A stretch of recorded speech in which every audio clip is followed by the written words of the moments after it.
안녕하세요. 자, 그러면은 오늘 시작하겠습니다. 오늘은 법화경 특강 두 번째 시간이고요.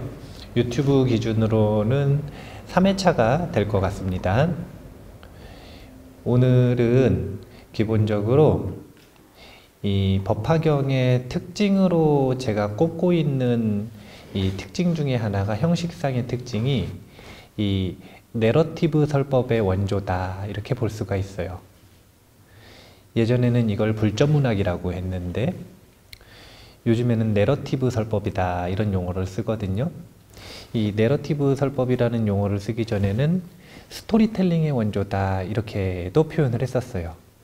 그래서 이 다양한 설법이 등장을 했고, 그것이 경전으로 정착되는 그 과정 속에서 스토리텔링, 내러티브 기법을, 그러니까 문학적인 요소를 가장 적극적으로 활용하고, 사실 그 자체로 아름다운 문학 작품의 하나로서 아주 뛰어난 구성을 가지고 있는 것이 법화경이라고 보기 때문에, 그 내러티브적인 요소들에 대한 이야기들을 좀 해보면서 오늘 아주 중요하게 할 내용이 두 가지인데, 그 내러티브 설법의 관점에서 볼 때 이제 이 법화경의 구조가 어떻게 이루어져 있는지, 이것을 볼 거고요. 그 다음에 두 번째로, 대승불교에선 참 아라한이 무시당하는데 왜 도대체 아라한이 무시당하는지, 그리고 그 아라한들의 대표격인 사리불존자는, 이제 사리불존자는 숨겨진 직업이 계속 변했거든요. 불교 교단사에서 사리불존자를 중심으로 보면 아주 재밌어요. 성문의 관점이 어떻게 변하는지. 그래서 특별히 사리불존자에 대한 이야기를 오늘 한번 해보려고 합니다. 그래서 어떻게 성문, 특히 아라한을 바라보는 관점이 변해왔고 법화경에서는 어떻게 완성되었는지, 이 이야기를 한번 해보겠습니다. 지난 시간에 복습을 좀 해볼게요. 지난 시간에 오리엔테이션이었는데 제가 법화경이 설해지게 된 배경을 이야기를 했습니다. 시대 상황, 시대적 배경. 이제 법화경이 이 설해진 시대적 배경은 크게 두 가지였어요. 두 가지 관점이죠. 첫 번째, 전통적인 관점에서는 교리 발달사적으로 본 거거든요. 그러니까 교리가 어떻게 논리적으로 잘 구성이 됐을까라고 하는, 이거는 역사적인 사건을 가지고 하는 것이 아니라 교리가 이런 식으로 발전을 했을 것이다, 이런 논리적인 구성을 가지고 천태지대사가 이제 교상판석이라는 걸 하는데, 그 교상판석상에서 부처님이 맨 마지막 설법으로 하시는 게 바로 법화경이다. 그래서 부처님 당시에 전통적인 관점에서는 맨 마지막 열반하시기 전에 법화경을 한동안 설하시고 맨 마지막 설법으로 열반경을 하셨다. 그래서 법화 열반을 마지막 설법으로 하셨다. 이런 전통적인 관점이 있고요. 그거 말고 인도 역사, 불교 역사, 교단의 역사에서 보면 후 500세에 설해진 거예요. 이 경전은.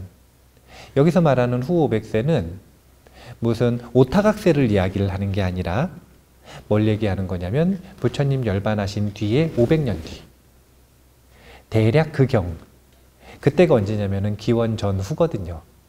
이때 설해진 것이 바로 법화경이다. 그러니까 석존의 직설이 아니라 그때 당시에 대승운동을 하고 있었던 여러 가지 대승학파들 중에 한 학파가 본인들의 소위경전 텍스트를 결집해 나가는 과정에서 공동창작물로서 나온 것이 바로 이 법화경이다, 이렇게 보시면 돼요. 왜 공동창작이라고 하는가? 세 차례에 걸쳐서 결집이 되거든요. 50년경에 한 번 1차 결집, 100년경에 또 한 번 2차 결집, 그리고 156년경에 또 한 번 3차 결집. 그래서 구마라집본 우리가 읽고 있는 법화경 28품 법화경이 완성이 되는 겁니다. 결집이라 그러니까 모여서 했다고 세미나 했다고 생각하실 수 있는데 그렇지는 않고 그 150년 동안 이 법화 행자들의 소위 경전이 계속 이 위키피디아에서 다듬어지듯이 공동 창작으로 끊임없이 다듬어져서 150년 동안 이제 이 결집이 된 게 법화경이다. 그런 이야기들을 했어요. 시대적 배경. 근데 그 당시가 도대체 어떤 상황이냐? 우리가 중생계를 이야기할 때 그렇게 얘기하죠. 남편은 부인이랑 싸우고 부모는 자식이랑 싸우고 또 그 부모는 그 자신의 부모와 또 싸우고 형제들끼리 싸우고 사장은 직원하고 싸우고 직원은 동료들끼리 싸우고 신하들과 왕 보이지 않게 싸우고 신하들끼리 싸우고 이렇게 끊임없이 누구든 상관하지 않고 계속 싸우는 게 중생계예요. 그게 중생계거든요. 그런데 불교계를 비롯해서 인도의 사상 철학계도 마찬가지였어요. 계속 싸워요. 누구랑 싸우냐면 첫 번째는 사상 철학과 전혀 상관없이 세간에서 살아가는 사람들과 그런 철학을 추구하는 수행자들끼리 싸웁니다. 의견이 다르니까. 그러면 철학가 수행자들도 종류가 다 달라요. 불교 입장에서 볼 때는 외도와 불자들이 싸우는 거예요. 여기서 말하는 대표적인 외도가 힌두교겠죠. 또 불교계 내부에서는 대표적으로 세 가지 종류의 이 스님들을 구분을 합니다.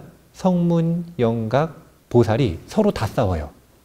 그래서 이 경전을 제가 한마디로 오리엔테이션에서 뭐라 그랬냐면 통일장 이론을 꿈꾸다. 묘법연화경 이렇게 말을 했습니다. 통일장 이론. 왜 통일장 이론이 필요했는가? 메시지는 이거예요. 싸우지 좀 말아라. 자, 복습해 볼게요. 묘법연화경의 핵심 메시지 화합하라.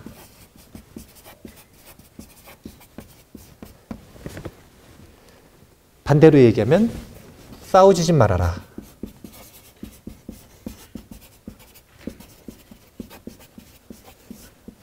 자, 이 핵심 메시지를 전달하기 위해서 설득의 근거가 있어야 될 거 아니에요. 그 설득의 이론적 근거가 세 가지가 있다 이렇게 보시면 되는 거예요. 이것이 법화경의 세 가지 축입니다. 첫 번째가 회삼규일이라 그래요. 서로 싸운다고 했지만 불교계에선 대표적으로 셋이 싸우고 있습니다. 학파가 여러 가지 학파들이 있지만 그 중에서도 카테고리를 상위 카테고리로 올라가면 셋이요. 성문, 연각, 보살입니다. 이 셋이 그래 싸우는 거예요. 자비문 중에서 안 된다. 이 셋이 아니라 이것도 이름 틀렸고 이것도 이름 틀렸고 이것도 이름 틀렸고 그냥 일불승이다. 하나로 통일해서 전부 다 불승이니까 더 이상 싸우지 말아라. 이렇게 말씀을 하시는 게 회삼규일 사상입니다. 이것이 불교계 내부에서 회삼이라면 이 외부로 나아가면 만법 회기일이라고 하는 사상으로 확장이 되는 거예요. 삼이 아니라 만법, 무한한 차별적인 법들은 전부 다 하나로 돌아가게 되어 있다. 그 하나를 뭐라고 얘기한 거냐면 이 일불승, 일대사 인연이라고 표현하는 겁니다.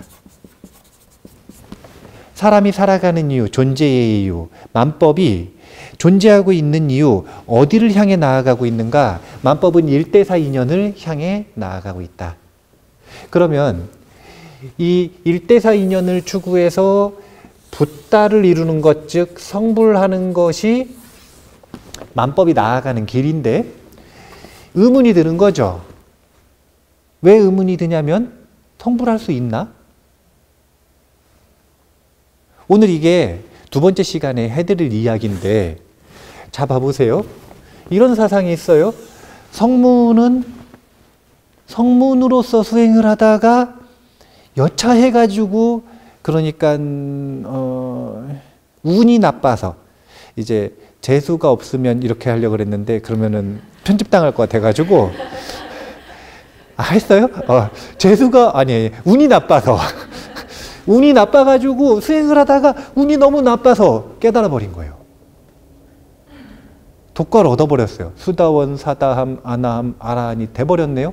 아라한까지 아니어도 한 수다원만 돼버려도 성문은 이제 성불 못하는 거예요. 이런 사상이 있었어요. 이게 이따가 왜 도대체 아라한이 그렇게 경시당하는가, 이 이야기를 통해서 얘기를 해드릴 건데, 이런 사상이 사상계 전반에 퍼져 있었다는 거예요.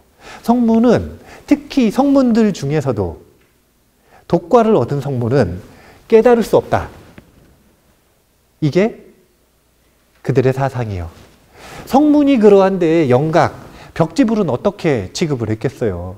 벽지불이라고 하는 건, 영각이라고 하는 건 불교 내부에서 사성제와 12연기에 대한 그런 교리적인 가르침들을 듣지 않았어요. 불교계 내부에서 혼자 가가지고 수행하는 거예요. 그러니까 쉽게 얘기하면 한 거 좋아하는, 혼자서 머무는 거 좋아하고 숲에서 있는 거 좋아하시는 분들 중에서 혼자서 이렇게 명상 수행하고 사유하다가 그런 분들 있잖아요. 그냥 깨달았다. 그런 분들 있잖아요. 어떻게 수행하셨습니까? 문 열고 나가는데 깨달았어요. 7살 때였죠. 따뜻한 우유를 한 잔 마시고 욕심문을 여는데 깨달아 버렸어요. 그리고 저는 히말라야로 갔죠. 그런 거 있잖아요. 이게 어떻게 성문이라고 할 수가 없잖아요. 부처님 가르침 몰라요. 부처님 가르침 몰라. 부처님 가르침 안으로 들어왔어도, 성문들 중에서도 보면은 이 법구경 이야기 한번 봐보세요. 7살짜리 삼인데 머리를 이렇게 깎는데 깨달아 버렸어요. 아무것도 안 배웠는데 머리를 삭발을 하는데 아라한이 돼버렸어. 이런 거는 성문, 성스러운 가르침에 의지해서 수행했다고 할 수가 없잖아요. 독각이라, 독각. 홀로 깨쳤어요. 그리고 벽지불이라고도 해요. 외도 중에, 불교 내부에 없어요. 외도 중에. 지금도 보면 불교가 아니더라고 하더라도 다른 종교, 다른 가르침, 또는 아무 가르침 없이 혼자서 깨쳤다고 말하시는 분들 많잖아요. 그런 분들이 다 깨쳤는지는 모르겠어. 근데 그 중에서 깨친 분이 있다고 쳐봐요. 아라한이 있다고 쳐봐요. 아라한의 경지에 오른 사람이 있다고 쳐봐요. 그럼 그런 분들은 아라한이라고 인정 안 할 거냐? 그건 아니라는 거죠. 그래서 그런 분들을 영각, 독각, 벽지불이라고 이야기를 했는데, 이들이 원래도 이렇게 혼자 있는 거 좋아하고 이런 체계적인 교리 체계, 수행 체계도 없고, 그렇다 그래가지고 중생들 좋아해가지고 자비행을 하는 것도 아니고, 그런데 어떻게 성불하겠느냐, 이런 생각이 있는 거예요. 보살들은 뭘 비판을 하는 거냐면, 이게 아주 웃긴 거라니까요.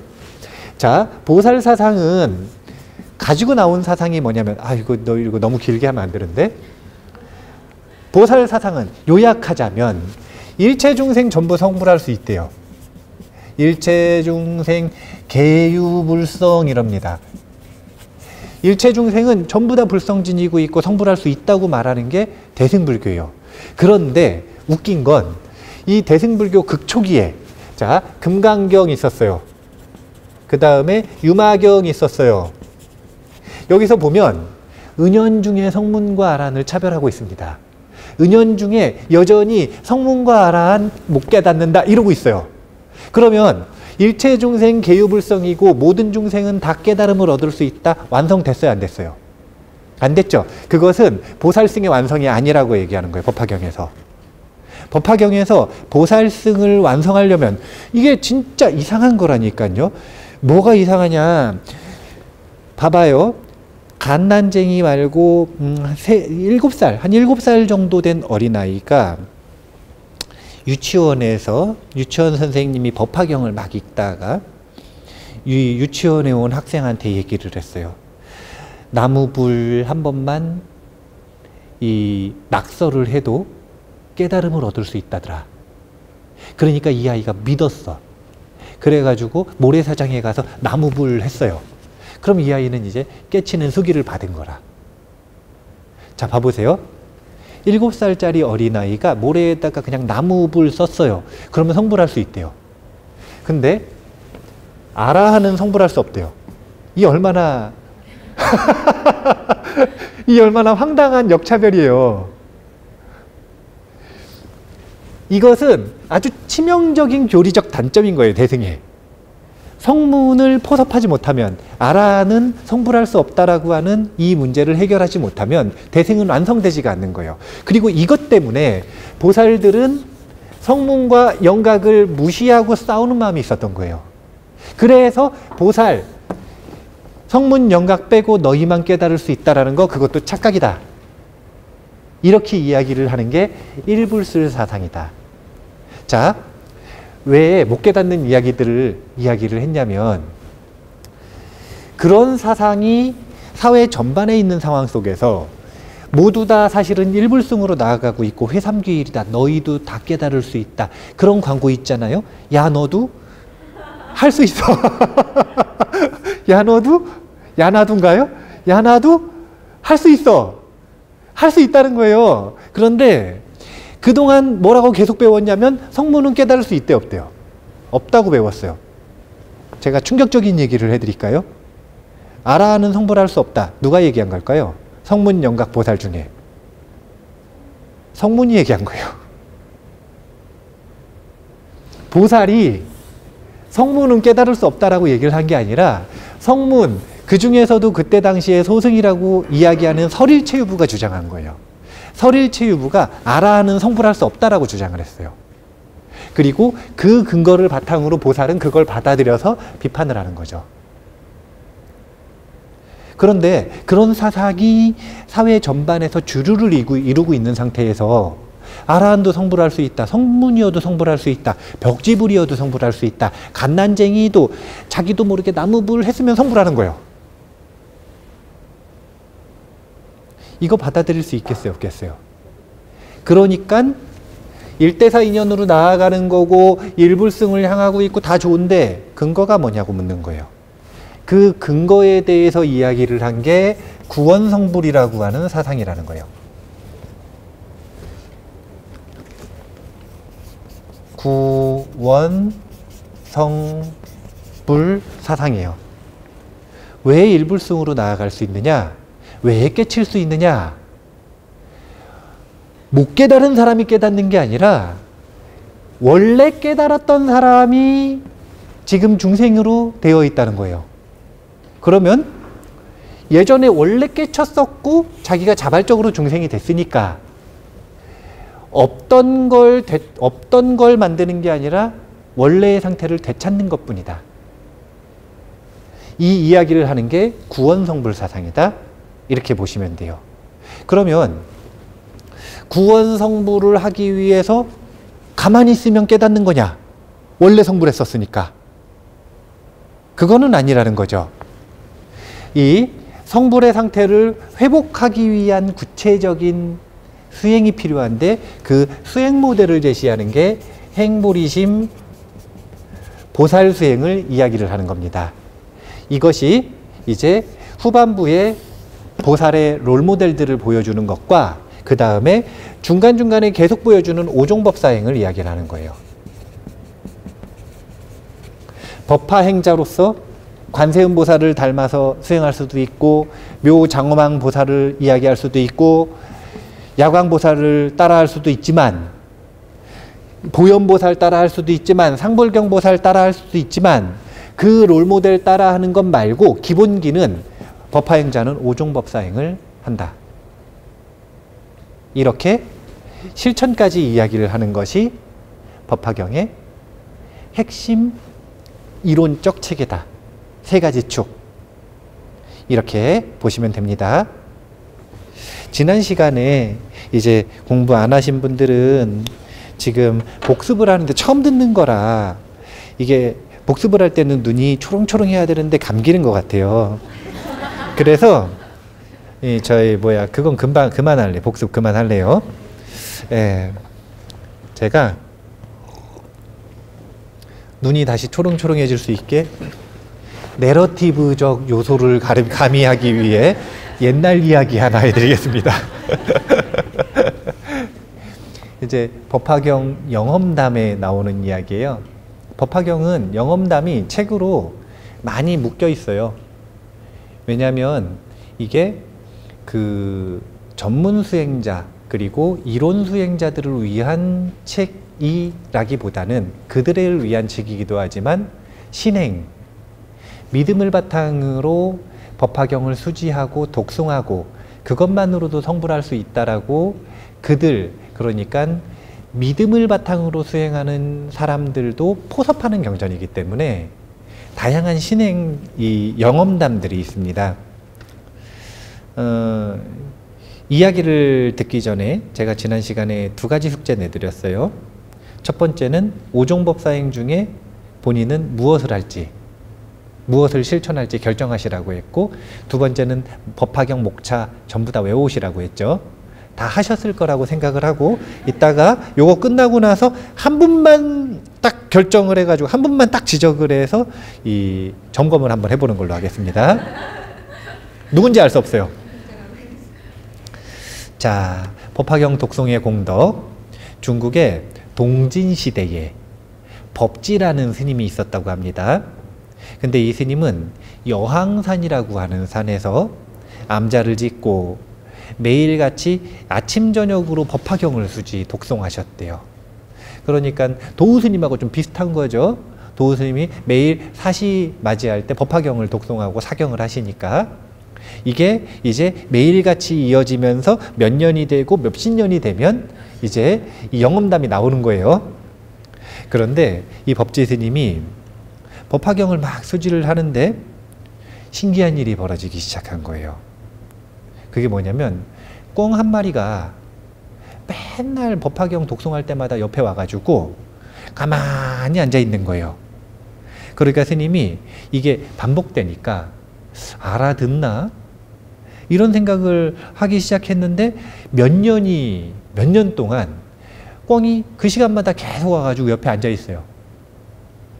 그런데 어느 날 꿩이 왔는데 매우 초췌한 모습이었대요. 그래가지고 딱 보기에 얼마 못 살겠다 싶어서 이 법지 스님이 그 꿩을 붙잡고 이야기를 했답니다. 너는 비록 날개 달린 짐승이지만 7년간이나 법화경을 들었다. 그 공덕으로 내 생에는 인간으로 태어날 것이다.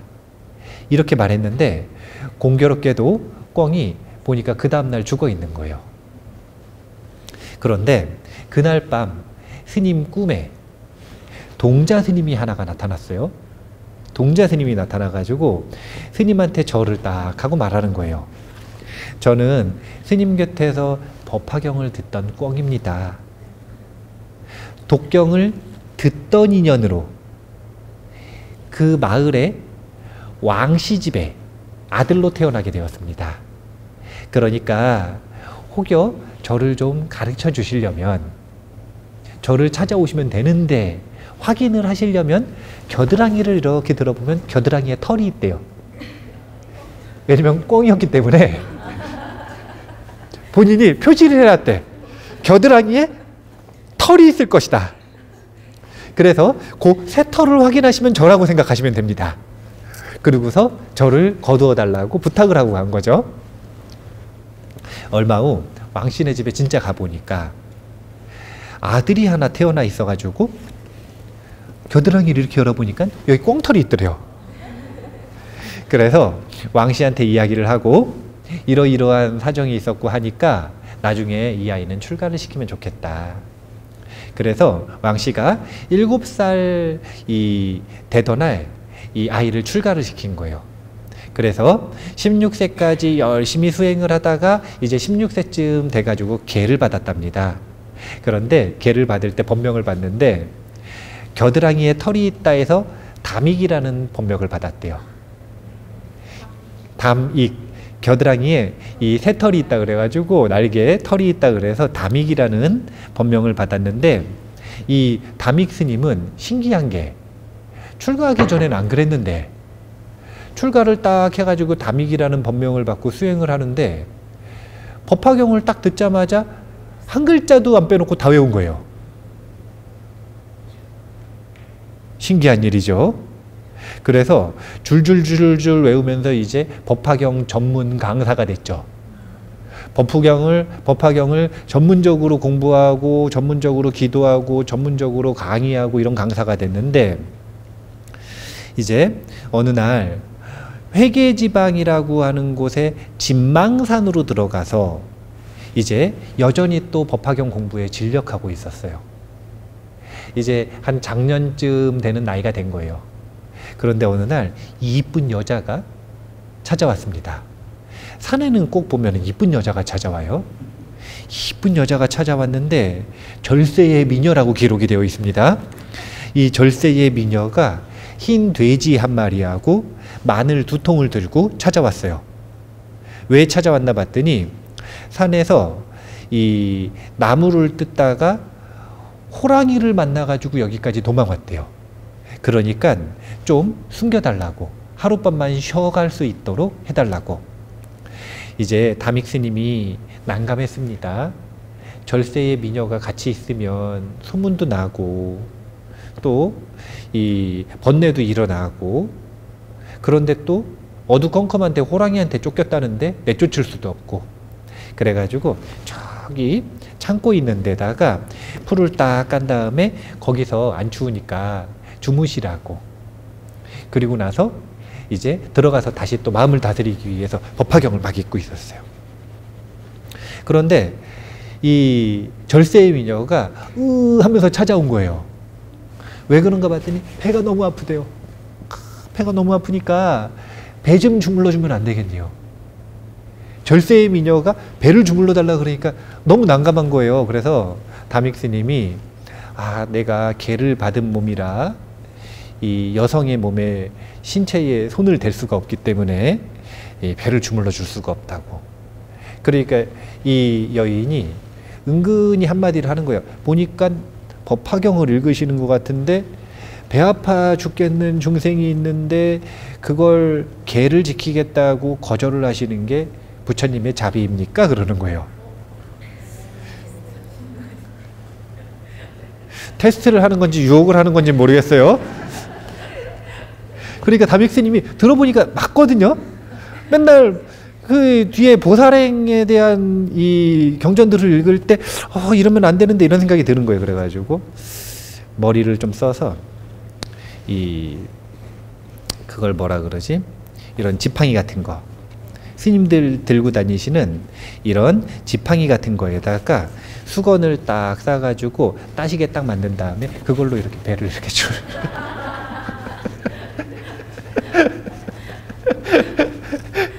그러니까 조금 편안해졌는지 그녀가 이제 잠을 든 거예요. 그래서 다시 들어가지고 법화경 수행을 딱 했는데 다음날 아침에 예불 하려고 가보니까 여인이 없는 거예요. 그리고 이제 법화경을 딱 읽으면서 예불을 하고 있는데 보현보살님이 나타나셨어. 보현보살님이 나타나셔서 하시는 이야기가 착하도다 담익이여, 나는 보현보살이다. 네가 머지않아 내게 올 것이므로 특별히 너를 시험해 본 것이다 하고 보현보살님이 떠나셨다라고 이야기를 합니다. 그 이후에 담익 스님은 큰 깨침이 있었겠죠. 이런 영험담, 이런 것들이 바로 이 내러티브 설법의 구조를 조금 더 명백하게 만들어서 드러내고 있는 인연담들이라고 보시면 되는 거예요. 여기 보면 이런 식이죠. 첫 번째는 수지의 공덕이 나왔어요. 그게 뭐냐면 꿩이 법화경을 듣기만 했는데 공덕이 있었죠. 뭘로 태어나는 공덕이에요? 꿩이 아니라 사람으로 태어나는 공덕. 근데 한두 번만 들었어도 축원해주면 사람으로 태어날 수도 있거든요. 7년 동안 들었더니 메시지도 전할 수 있어. 와가지고 저를 좀 출가시켜 주십시오. 제가 여기다가 깃털을 하나 놨습니다. 그래서 육군 청정과 출리바라미를 성취를 했어요. 뭐에 의해서냐면 성문, 수지의 공덕으로서. 그런데 출리바라미를 통해서 출가하고 나서 게을렀느냐, 그게 아니라 법화경을 이제는 듣는 게 아니라 본인이 직접 독송하고 그 다음에 해설하고 그 다음에 서사하고 이 오종법사행을 끊임없이 하는 겁니다. 이것을 통해서 무슨 일이 벌어지냐면 보살행을 할 수 있는 시험의 기회가 왔죠. 그리고 나서 보살행을 통과하고 나니까 어떻게 되는 거냐면 보현보살에게 수기를 받는 겁니다. 이런 플롯이 정확하게 딱 있는 거예요. 그리고 그것을 통해서 법화경의 오종법사행을 하면 된다, 안 된다? 된다. 이런 명확한 메시지가 있는 거예요. 관점도 있죠. 어떤 관점이 있냐면 일체 중생은 개유불성이기 때문에 꿩도 성불할 수 있다, 없다? 법화경을 만나면 꿩도 성불할 수 있다. 이런 관점이 있죠. 존재에 대한 관점. 이런 것들이 명확하게 갖추어져 있는 것이 바로 법화경이다. 자, 꿩도 듣기만 해도 성불을 한답니다. 어떻게? 오종법사행 중에서 뭘 하기로 하셨어요?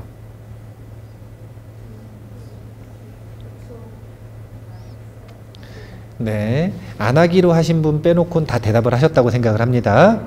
자, 오종법사행은 첫 번째 수지, 두 번째 독, 이거는 읽는 걸 얘기하는 거예요. 세 번째 송, 이거는 암송을 얘기하는 겁니다. 네 번째 해설, 그리고 다섯 번째가 서사, 베껴 쓰는 것입니다. 그러니까 본인이 나는 너무너무 바쁘다. 하지만 법화경 오종법사행을 하고 싶다. 그러면 일단 법화경을 모시고 있어야 돼요. 그래서 집에 법화경 이 경전을 딱 좋은 자리에 모시고 계시면 됩니다. 이것이 극대화된 게 나무호랭교예요. 나무호랭교. 거기는 부처님 모시는 자리에 경전 모셔놓습니다. 묘법연화경. 그러니까 그렇게 극단적으로 가시면 안 되고, 이거는 뭐 한 경우에 하는 거냐면 나는 시간이 없고 마음의 동기가 없고 그래가지고 여기다가 그만큼 에너지를 못 쏟겠으면 그럼에도 오종법사행을 해야겠으니까 수지라도 한다. 이게 첫 번째. 여기서 더 나아가서 나는 할 수 있다. 그러면 독, 읽는 수행을 하는 겁니다. 지속적으로 읽는 수행. 이제 예전에는 암송이 중요했어요. 왜 중요했냐면 포교적인 의미에서 스스로 기억하고 스스로의 수행에도 도움이 되지만 남들에게 책이 귀한 시절이기 때문에 이것을 이 책을 줄 수가 없으니까 어떻게 하는 거냐면 암송한 내용을 들려주는 역할을 했던 게 이 독, 그 다음에 송수행이에요. 암송수행. 그리고 암송을 했다라고 하는 건 그 내용에 대한 최소한의 이해가 있을 거 아니에요. 정확하든 정확하지 않든 전체든 부분이든 그 자기가 이해한 것을 다른 사람에게 해설해 준다. 이 해설, 설법을 적극적으로 강조했기 때문에 내러티브 설법의 요소가 강한 겁니다. 우리가 회삼길, 구원성불, 그 다음에 행보리심, 이거 외우는 게 쉬워요? 아니면은 이야기 외우는 게 쉬워요? 다믹 스님이 왜 다믹이라고요? 겨드랑이에 털이 있었다. 겨드랑이에 털이 왜 있었어요? 꿩이 법화경 듣고 사람으로 된 것이기 때문에. 이거 한번 대략 따르는 다 기억하잖아요. 스토리라고 하는 것이 기억하기가 훨씬 쉬우니까 이 스토리의 구조, 그리고 그 기억하기 쉬운 것을 전달하는 구조로 이 경전이 결집이 됐다 이렇게 보시면 돼요. 그 다음에 그때 당시에 제일 어려웠던 게 서사예요. 이게 가장 어렵고 가장 귀했던 이유는 다른 게 아니라 서사는 책 한 권을 베껴 쓰는 거잖아요. 남에게 전달해 줄 책이거든요. 그럼 대충 베껴 써야 돼요? 최선을 다해서 베껴 써야 돼요? 악필이 써야겠어요? 명필이 써야겠어요? 그래서 이 서사가 어려운 거예요. 이것은 내가 서사 한 다음에 태우는 용도가 아니라 뭐 하는 거냐면 서사해서 그때 당시에 책이 얼마나 귀했는지 이 성경이 귀했었던 그때 당시에 이 비유와 놓고 보면 성경이 대저택 한 권 값이었대요. 아니, 성경 한 권이 대저택 한 채 값이었대요. 그러니까 이렇게 귀한 경전을 묘법연화경을 베껴서 정성을 다해서 준다라고 하는 건 이게 굉장한 정성과 수행이 필요한 거죠. 수지, 독, 송, 해설, 서사 중에 무엇을 할지 한번 꼭 생각을 해보셔야 될 것 같습니다. 자, 그러면 법화경 목차 외우셨는지 한번 시험해보죠. 저기가 마르기 전에 일단 법화경의 성립 구조에 대한 시기별 구조에 대한 이야기를 해보면 일단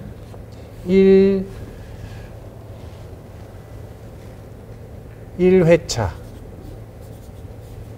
결집은 대략 50년경에 이루어졌다.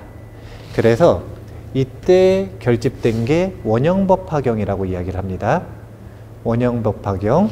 근데 이때 제2품부터 제9품까지 형성이 됐다. 이렇게 보시면 돼요. 2회차는 100년경에 대략 이루어졌다. 이렇게 보시면 돼요. 이때 10품부터 총루품이니까 22품. 22품까지 이루어졌다. 이렇게 보시면 돼요. 그래서 요 두 가지가 완성이 된 다음에 뭘 집어넣은 거냐면 1품, 서품을 집어넣었다. 이렇게 보시면 돼요. 자, 3회차는 그 이후에 150년경까지 결집이 되는데 이때 보살행 6품이 들어가는 겁니다.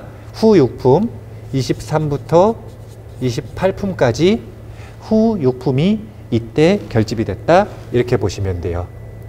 그래서 개인적으로는 요 앞에 원형법화경에서 집중적으로 말하고자 하는 것이 무엇인가? 여기서 회삼귀를 말하고 있다. 그러면 요 10에서 12 중에 특히 사실은 15 종지유출품, 16 열애수량품, 17 분별공덕품, 요 부분에서 특히 뭘 말하고 있는 거냐면 구원성부를 말하고 있는 겁니다. 그리고 이 후반부 세 번째 결집에서 보살행, 즉 행보리심을 이야기하고 있다. 이렇게 보시면 돼요. 자, 이제 말랐으니까 한번 목차를 하나하나 외워보죠. 자, 처음에 뭐가부터 시작이 되는가? 서품. 자, 서품 다음에 무엇인가? 방편품. 참고로 이 방편품이 묘법연화경 전반적인 총론에 해당된다. 이렇게 보시면 되는 거예요. 사실은 서품은 지금 시기 보시면 아시겠지만 방편품보다 후대예요. 그래서 서품은 전반적인 내용을 다 포섭하기 위해서 서문을 새로 썼다. 이렇게 보시면 되는 거예요. 책을 완성한 다음에 서문을 새로 썼다. 그러니까 원형은 2에서 9 이게 원래 책이요. 그 다음에 거기다가 10에서 사실은 원래는 21까지요. 21. 열의 실력품까지 쓴 다음에 들어가는 말과 22, 나가는 말을 새롭게 쓴 거예요. 그러면 나머지 23, 28은 뭐냐? 이게 바로 증보판인 거예요. 증보판이라고 얘기하지 않나요? 뒤에다가 이 새로운 내용 추가해서 새롭게 내는 거. 증보판이라고 보시면 되는 거예요. 그래서 1서품 들어가는 말과 나가는 말에서는 이 22품까지, 21품까지의 내용을 전체적으로 포섭하는 내용을 바탕으로 서문과 이 마무리 글을 썼다. 이렇게 보시면 되는 거예요. 자, 방편품은 그래서 총론에 해당된다. 그리고 이 총론에서 결국 말하고자 하는 게 바로 제법실상. 이 제법실상을 깨달아 나가는 걸 일대사인연이라고 표현하는 거예요. 그리고 이 일대사인연을 추구하고 있는 모습을 삼승방편, 그래가지고 회삼, 귀일 이렇게 얘기하면서 요 셋은 결국 방편이었다. 이렇게 말하는 결론을 짓는 게 방편품. 자, 그 다음이 비유품. 이 비유품은 왜 나오게 됐느냐? 방편품만 딱 듣고 누가 깨달았냐면 수보리존자가 깨달은 거예요. 그래서 오늘 두 번째 시간에 수보리가 아니라 사리불존자. 사리불존자만 딱 깨달은 거예요. 그래서 사리불존자의 위상이 어떻게 변했고 법화경에서는 사리불존자를 어떻게 보는가? 이게 중요한 거죠. 왜냐면은 우리 이 내러티브 구조에서 제일 중요한 것 중에 하나가 플롯, 서사도 중요하지만 등장인물이 정말 중요하지 않습니까? 성문 중에 대표로 나온, 그것도 처음으로 나온 사리불존자가 딱 깨치고 나서 부처님한테 부탁드리는 거죠. 비유로 한 번만 더 말해 주십시오. 그래서 비유품. 그래서 여기서 그 유명한 이 수레의 비유가 나오는 겁니다. 그 다음에 비유품이 딱 끝나고 나니까 사실은 이런 사건들이 벌어져요. 무슨 사건이 벌어지느냐? 방편품에서 부처님한테 수보리존자, 사리불존자가 설법을, 묘법연화경 설법을 해달라고 계속 부탁을 드리는데 계속 거절을 하세요. 그러다가 삼청을 딱 하고 나니까 결국은 수락을 딱 하시는 장면에서 너무 재밌는 게 성문들 중에 법회에서 나가버리는 성문들이 있어요. 법회 자리에서 이 묘법연화경을 설하시겠다고 하고 총론에 대한 이야기를 딱 하려고 하니까 나가버리는 사람들이 있어요. 그러니까 묘법연화경을 듣지 못하는 증산만들이 있는 거죠. 그런 딱 모습을 보면 느끼는 게 뭐냐면, 자, 회삼귀일이고 지금까지 본인들이 했었던 것들을 부정받는 느낌일 거예요. 그리고 누구나 다 일대사인연을 추구할 수 있다고 하고, 그래서 결론이 뭐냐면 사실은 제법은 이미 완전한 제법실상이다. 이런 말들은 기존에 자신의 관점을 가지고 있거나 오해를 가지고 있거나 아니면 이런 말들을 받아들일 수 없는 사람들이 참 많을 건데, 자, 이런 아주 받아들이기 어려운 진리들은 무엇으로 들어가는 것이냐면 믿음으로 들어가는 거예요. 그래서 그 다음에 신의 품이 등장을 하는 겁니다. 이 신의 품 다음에 다시 비유가 등장해요. 약초유품. 약초유품. 그 다음에 약초유품까지 딱 하고 나서 이제 수기설법, 수기품이 나오는 거예요. 자, 한마디로 말해보면 수기라는 건 왜 줄까요? 네, 믿음으로 들어가는 거예요. 믿음으로 들어가는 거예요. 근데 믿음으로 들어가 그래가지고 믿음으로 들어가기는 했는데 계속 의심이 생겨요, 안 생겨요? 그러면 그 의심을 제거해주고 믿음을 공고히 해줘야 될 거 아니에요. 그래서 수기는 일종의 뭐냐면 보증서라. 보증서 주는 거예요. 보증을 딱 서주시는 거예요. 아, 내가 보증하마. 그리고 두 번째 예언이라. 내가 봤다. 성불하는 거. 예언. 예언과 보증의 역할을 하는 게 이 수기다. 그래서 믿음 없는 중생들에게 꿈과 희망을 주는 게 바로 이 수기품이고, 그래서 묘법연화경은 수기설법이라고도 별명을 붙이기도 합니다. 자, 수기품 다음에 뭐가 나오는 거냐면 화성유품이 나오는 거예요. 우리가 경부고속도로를 타잖아. 그럼 화성 휴게소가 나오지 않습니까? 화성유품은 무슨 뜻인가? 그 화성은 아니지만 일대사인연을 추구하고 일불승을 추구하는 과정에서 성문의 휴게소, 연각의 휴게소, 보살의 휴게소는 도착지가 아니라 휴게소였다. 이거 비유로 얘기해 주시는 게 바로 화성유품이에요. 여기에 화성유품에서 그런 비유가 등장을 하는 겁니다. 그런 거 말고도 이제 여러 가지 가짜 성을 막 공양 올리고 막 그래가지고 공덕이 생기고 막 이런 아주 또 재밌는 스토리가 있어요.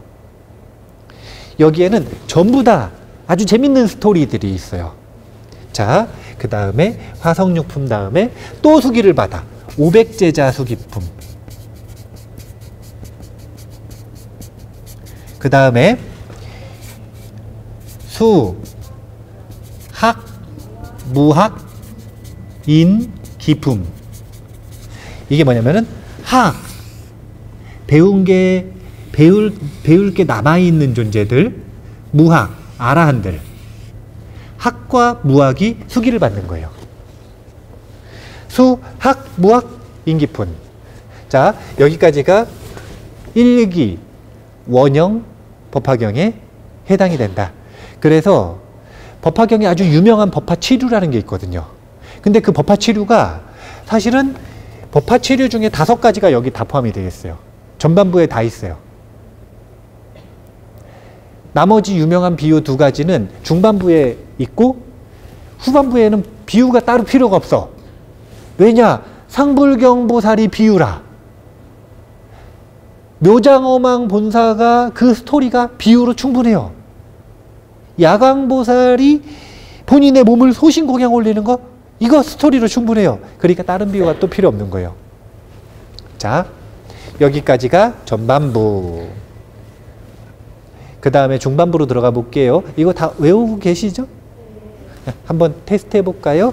서품, 방편품, 비유품, 신해품, 약초육품, 수기품, 화성유품, 500제자 수기품, 수학무학, 인기품. 안 보고 하신 거 맞죠? 네. 자, 중반부로 들어가 볼게요.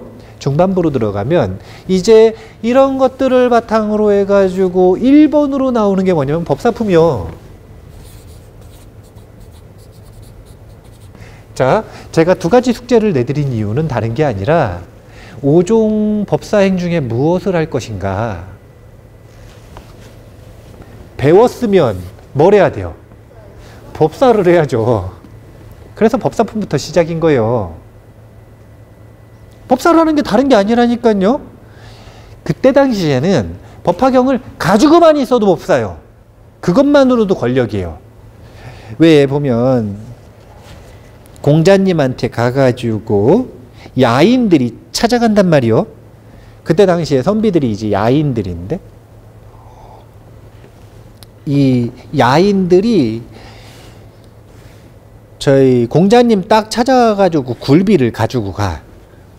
그래가지고 이 배운단 말이에요. 뭘 배워요? 네? 그럴 것 같죠?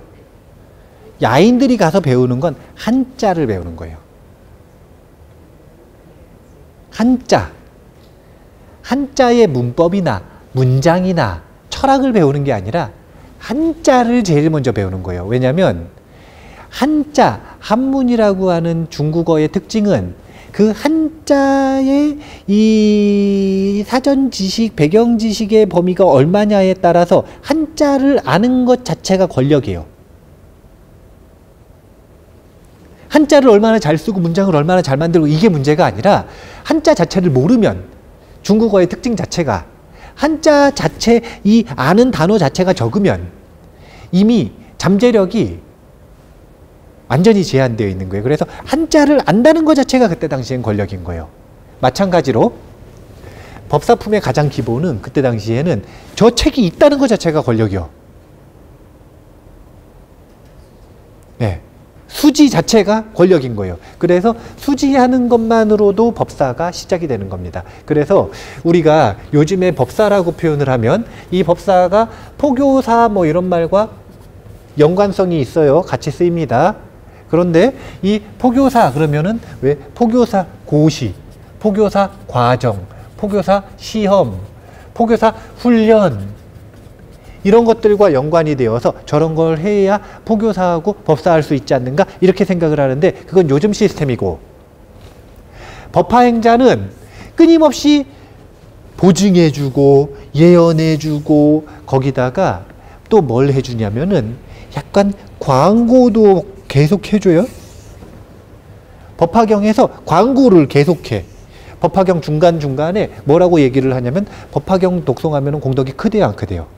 크대요. 가지고만 있어도 크대요 안 크대요? 크대요. 법화경 있는 곳이 곧 부처님의 진신사리탑이래요. 법화경 들고 있는 곳 그곳에 천신들이 와서 예배를 한답니다. 법화경 있는 곳 그곳에 가서 중생들은 공양을 올려야 된대요. 법화경을 지니고 있고 독송하고 있고 서사하고 있고 오종법사행을 하는 것 자체가 아주 큰 공덕이 있다라고 끊임없이 홍보, 유포, 광고도 합니다. 그래서 이런 내용들을 계속 공부를 하고 듣다 보면 자신감이 생겨. 그래서 법사품으로 이어진다. 이렇게 보시면 돼요. 자, 법사품 다음에는 뭐가 나오는가? 또 보증을 해줘야죠. 그러니까 봐보세요. 자, 방편품에서 뭘 얘기했죠? 야 너도 성불할 수 있다. 야 너도 성불할 수 있다. 이걸 얘기한 게 방편품 아니겠습니까? 법사품에서는 야 너도 법사할 수 있다. 이거 얘기하는 게 법사품이에요. 그리고 할 수 있다가 아니라 해야 한다. 그런데 내가 법사할 수 있나? 그래도 또 의심이 들 거 아니에요. 그래서 이번에 또 보증해 주러 견보탑법이 나와요. 이번에 갑자기 탑이 솟아오르면서 다른 세계에서 멀티버스 부처님이 오셔. 그래가지고 인증을 딱 해주시는 거예요. 아 그래 야 너도 성불할 수 있고 야 너도 법사할 수 있다. 용기를 딱 주는 거예요. 견법탑품. 그리고 나서 아라하는 성불할 수 있는가 보다 훨씬 더 난해한 몇 가지 질문들이 등장하기 시작합니다. 이 문제 해결 못하면 대승은 완성이 되지 않는 거예요. 대통일장 이론을 완성할 수가 없어요. 누가 등장하느냐? 빌런이 등장합니다. 제바달다.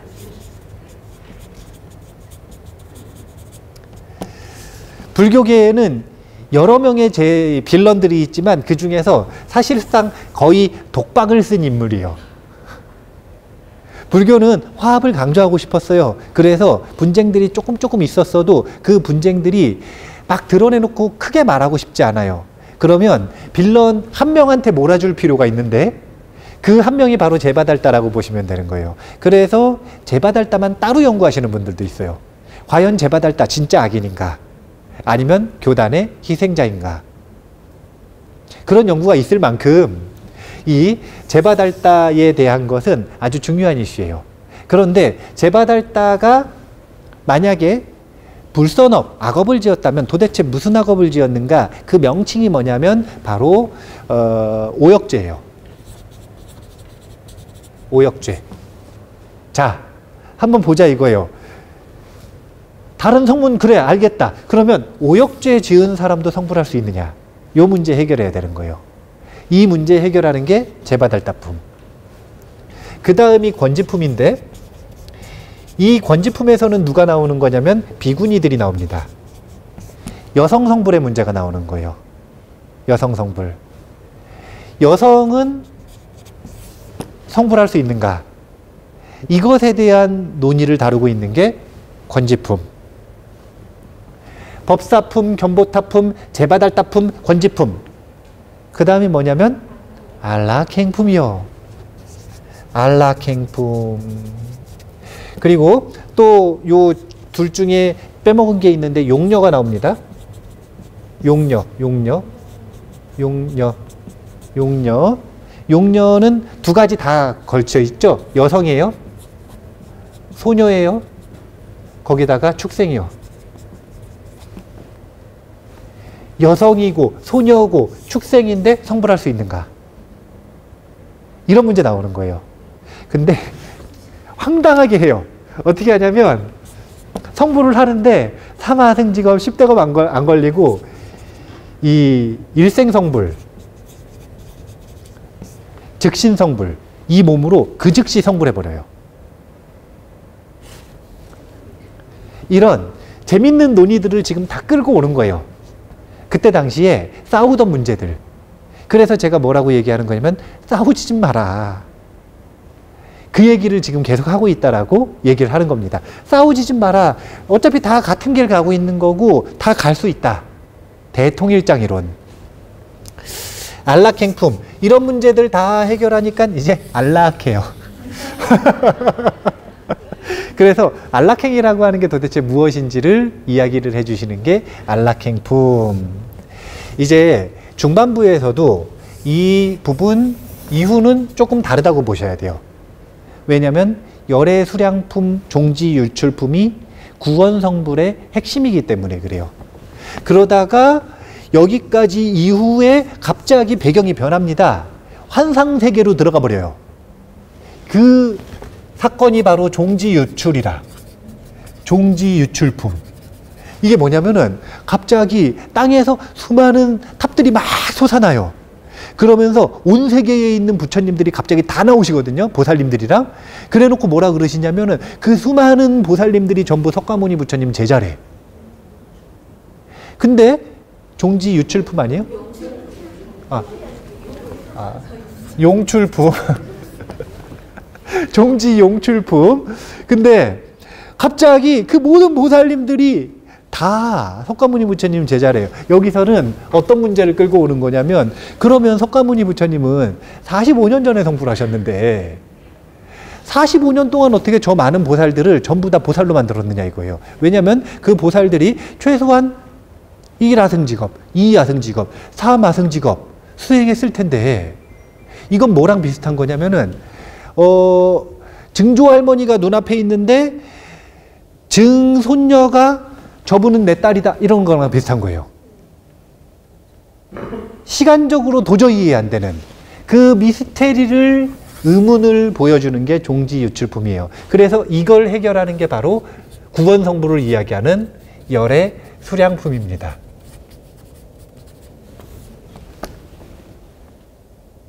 시간이 다 됐는데요. 이거 뒤에 할까요? 지금 그냥 할까요? 지금 졸리신 것 같으니까 잠깐 쉬었다가 이제 요 열애 수량품 이후에 보기를 한번 또 암기 테스트 해보도록 하겠습니다. 자, 오늘 지금 했었던 이야기 속에서 기억을 하셔야 되는 것, 그것은 다른 게 아니라 이걸 기억을 하시면 돼요. 방편품에서 뭘 말한다고요? 야너도 성불할 수 있다. 성불할 수 있다. 자, 법사품에서 뭘 한다고요? 법사할 수 있다. 법사할 수 있다. 그러니까 결국은 이 법화경이라고 하는 경전은 메시지가 담겨져 있단 말이에요. 관점이 담겨져 있단 말이에요. 중생에 대한 기본적인 관점이 이 고정 마인드셋에 해당될까요? 성장 마인드셋에 해당될까요? 성장 마인드셋에 가깝죠. 하지만 성장 마인드셋이 아니에요. 왜냐하면 성장이라는 말이 뭡니까? 없던 걸 얻는 것이고 능력이 없었는데 개발하는 게 성장이잖아요. 그래서 법화경은 불성 마인드셋이다. 이건 완전히 틀린 거예요. 이거는 없는 걸 개발하는 게 아니라 회복하는 관점이에요. 그래서 있던 걸 되찾고 어떻게 회복할 것인가, 이걸 근거로 해서 야 너도 할 수 있다. 끊임없이 어떤 방식으로든 보증을 해서도 할 수 있으니까 해라. 예언을 해서도 할 수 있으니까 해라. 광고, 홍보, 유포를 통해서도 할 수 있으니까 해라. 또 다른 부처님들 끌고 와서까지, 환상적인 다른 부처님들 끌고 와서까지 내 보증만 가지고 못 믿으면 다른 부처님한테 물어봐라. 끊임없이 뭘 얘기해 주는 거냐면 할 수 있다. 이걸 말하는 것이 묘법연화경이다. 이렇게 보시면 돼요. 자, 오늘 첫 번째 시간 이만 마치는 걸로 하고요. 10분 쉬었다가 다음 시간에 다시 사리불존자에 대해서 한번 이야기해 보도록 하겠습니다. 감사합니다.